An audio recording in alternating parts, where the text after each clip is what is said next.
All right, time for Joining Us Interactive. Aisha is here. Aisha, let's get it on. I can't wait For the COVID conversation. for the COVID conversation.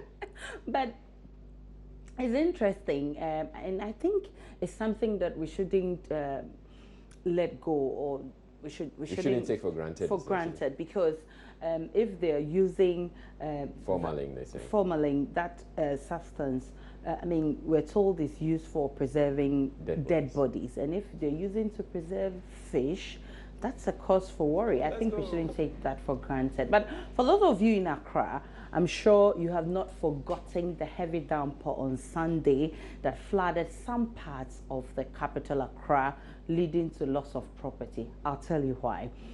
You can join this conversation. It's on facebook.com/joinnewsontv. On Twitter is on Join News on TV. Let's have a beautiful conversation. So, as monotonous as the issue of floods may seem, memories of June 3, 2015 and subsequent cases of lives and property loss makes this topic an almost unending conversation. So, as government tries to fix the problem, share with me, which part of the city do you live in? Is your neighborhood flood prone? What preventive measures you think can be taken to check flooding? Actually, I stay at the Dansuman around KFC, and I would say that it's not a flood-prone area. Looking at how the building was built in the area as well, ever since it started raining, it's quite clear that, of course, we are not going to see flood in my area, and I'm grateful to God that, of course, I live in a better place. And Nima is a distance pretty close to my ends, and I can say it's a flood-prone zone. Are you worried? Yeah, to a large extent, I am, because whenever it rains and the whole area gets flooded, you come to realize that it causes a lot of havoc in the area. Most often, properties gotten destroyed, people lost their valuables and stuff like that. And we're trying to look at what are the problems, what are the causes of some of these stuff. You would agree with me that even some of the reason why these things happen are our own cause. We are the causes of this problem because of indiscriminate waste disposal, how we dispose our waste and all of that. I think this is a political issue. You see, when we're coming around Circle, the filth that people are making around the place and the lack of will on our part as a people to see to it that we check the garbage that we create. If it is food, we should separate the food and the plastics, and then if the plastics can be recycled. But it seems the government is not concerned. Every successive government comes with a beautiful plan, but the will to implement them becomes an issue. I live at North Legon.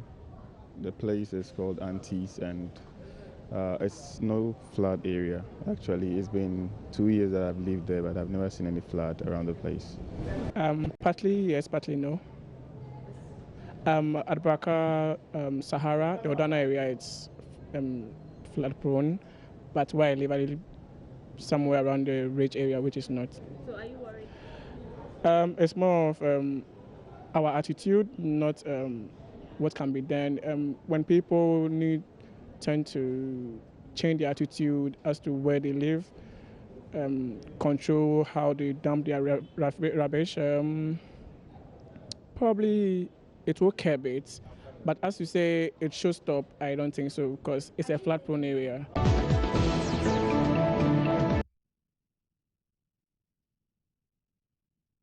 All right, so a lot of suggestions as to how we can end flooding in the country.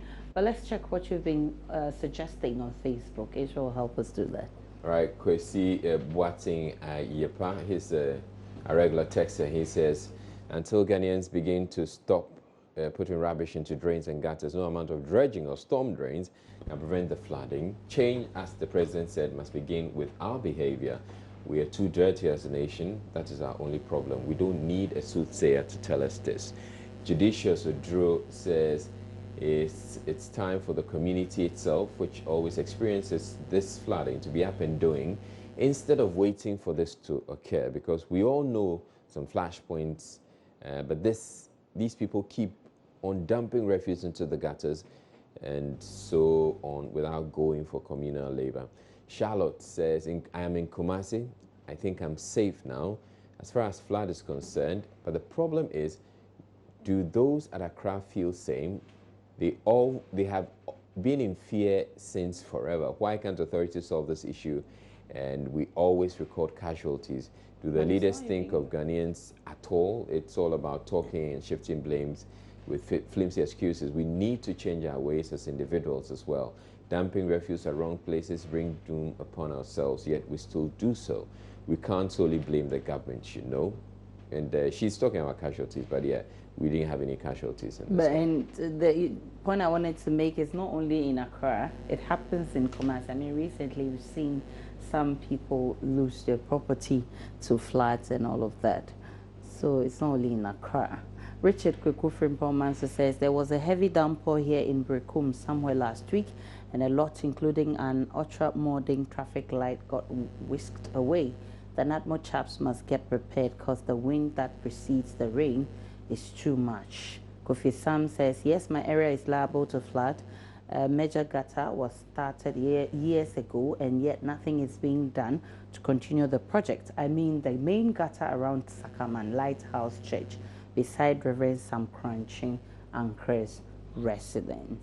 And those are some of your comments on Facebook. Also, the current power situation has left many Ghanaians and businesses crying foul, fearing the return of the frequent power outages in the country. The Energy Ministry says the power outages will cease in 48 hours, and they're actually promising that stable power will return. That means there will be no doomsday for good. This is good news, but a bit hard to swallow because previous governments have promised and we all know the outcome. So tell me, do you trust this government to fix the problem? For me, I don't trust. Because looking at the situation of doomsday, it has been a thing of the past, like over 5 to 7 years ago. So if now you are saying you are going to do it within 48 hours, well, I don't know what they have come up with. But my question is, if after 48 hours you are not able to fix it, how would the Ghanaian perceive them to be? So to me, it is not feasible. They should go back and really work. We want doomsday to be totally out, not to come out and give a specific hours or day that you are going to solve it. Hours is solve it. That is all that we need. I don't think it's very feasible because owing to the past government, they were telling the people to be patient with them so that they'll be able to solve the problem. But when the MPP were in power, they were saying, oh, this problem could be solved within some time. So if you wanted to be in power, you should have gotten the blueprint, that's the ready solution, that as soon as maybe you get the power, when you get the seats, when you come, then you, right from there, you try to roll out your policies concerning our energy sector. But you can't just come and tell the people, give me 48 hours. How can you be solving energy issues within 48 hours? That can't be very possible. Personally, I don't believe it, and I really don't. I don't think it's realistic. It's not feasible. I think it's about our politicians straightforward and truthful with us. This lie, I won't buy into it. It's a lie, and I'm not buying into it. So you don't think? I can tell you that my power supply in the last 3 months at least has been a little stable from October till January, but it's worsening in the last few weeks. So whether doomsday will go or come back, we live to see. Let's check what you've been saying on Facebook. Israel? All right. Okay, so what we have here now is actually the Kobe issue. And so he's, I'm going to get, the director is going to bring us the lights out Messages. conversation. The message. Okay. No. No, this one too. All right. So here it is. So Richard Kweku Frempomanso says, Bache Jacko, in one of his many promises, said last week Friday that the doomsday situation would return to normalcy on Saturday. that to me is a tacit confession that at least the NDC didn't handle so to them. It is only their braggart and lying behavior that's the bane. Leadership is not about being a talkative. They must act and end what they have brought later. Ernest here says, government should stop giving us timelines and get the situation fixed. The sector minister gave some assurance that by Saturday, 25th, all will be normal, but here we are today with the problem unresolved. Abdul Karim says the NDC has no credibility to make noise on the current power outage. Their, in quotes, good work done and incompetence in the past 8 years is the result. Thank God for saving this nation with President Akufo-Addo from the ditch President Mahama and his NDC government led us into. All right, and Schiffman says the NDC approach to solving the energy problem was cosmetic. I believe that this incorruptible Nana Akufo-Addo government will solve this problem once and for all. And so, for the first time, it was fufu. Now, the compliment for that sweet delicacy has also been tagged as health risk. Oh, I'm talking about Kobe, which many will use as a spice for that nice, tasty light soup or even that sweet abenquine. But little did we know that some traders have resorted to preserving Kobe with a cancer-causing agent known as formalin. Will this revelation affect your consumption of Kobe? Let's check what you've been saying on Facebook about this. Okay, so going on to Facebook, let's start. All right, with John saying in some instead of professing pragmatic solutions to arrest current deficiencies in the comatose economy, he's talking about Kobe. Yeah, but he's not an economist. Peace. God save us. Bambakia says, what is wrong with we blacks? How can you sit at one corner of your room and kill thousands of people within a minute of your selfish gain? Thank God I don't even take Kobe. Samuel, I like Kobe a lot though. This new revelation gives me an opportunity to be careful about what I eat. There are many people are using dubious means to gain money into their pockets. I wouldn't be surprised if people go to the extent of using formaldehyde as a preservative in place of salt in the preparation of Kobe. If they can use Sudan 3 in preparing palm oil, then I won't be surprised at all. And Eduku Dani Jr. says they should continue with their westernization agenda. It was acceptable now, Prof. I doubt if these women even know formalin. Instead of putting us into this unsure state, he should have gone further to verify if indeed formalin is being used. Kobe dear, okay. So go ahead and eat Kobe, okay? Junior, okay. Well, somebody who lost his appetite, Eric AJ says, Israel, I lost appetite for my delicious lunch. Watching Joy Prime when the revelation came up. In fact, I just recall the incident that took place at the burial ground at Tema. You recall that one? The dead body that was seized by the mortuary man. Interesting. But finally, love, they say, is a complex thing. But marriage is expected to be an endless manifestation of love. As human as we are, we look out for some level of satisfaction in the qualities of our partners. Some people look out for outer appearance and cherish showing off their partners in public. Now, this raises a question of physical attraction. And the question I ask, would you marry someone who is not physically presentable? Hell no, I wouldn't, because I look at myself as a pretty girl and I like to keep myself good. So why would I want a partner who is all over the place and doesn't take care of himself? That wouldn't speak good of me. You get it? So no, I wouldn't even go there. Even if I had all the money in the world and I'm not presentable, I don't want to. I'd rather go in for an average person who knows how to dress well and communicate well. That's it for me. Say I will not, because being presentable in itself, that has to do with personality. And I wouldn't like to marry somebody who is below my best criteria for a wife, or like personality. Anybody who is below what I'm looking for, I won't go for that. And such people are actually not presentable. Anybody.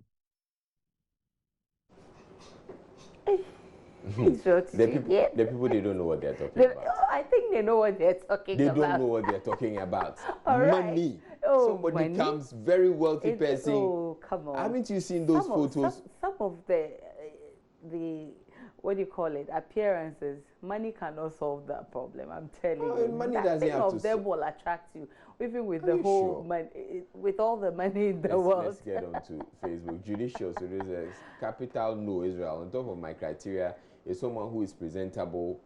I would rather prefer going for a lady who is presentable to the one who is beautiful, because presentable includes respect, beauty, decency, decent dressing, discipline, less tempered, blah blah blah blah. This is Obapa, not the one with beauty who lack respect in public.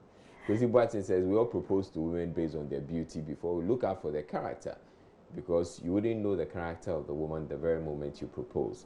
It is after she accepts you before you go ahead to look out for her character. So it's obvious we all propose based on beauty. All right. So people look out for outer appearances. You would look for the outward appearance, but then you come across some guy who's quite wealthy, and the outward appearance is bad. Yeah, it's okay. Israel counts me out. And on that note, we end the interactive segment. My name is Aisha Ibrahim. I wouldn't go for such a man, period. Have a great one.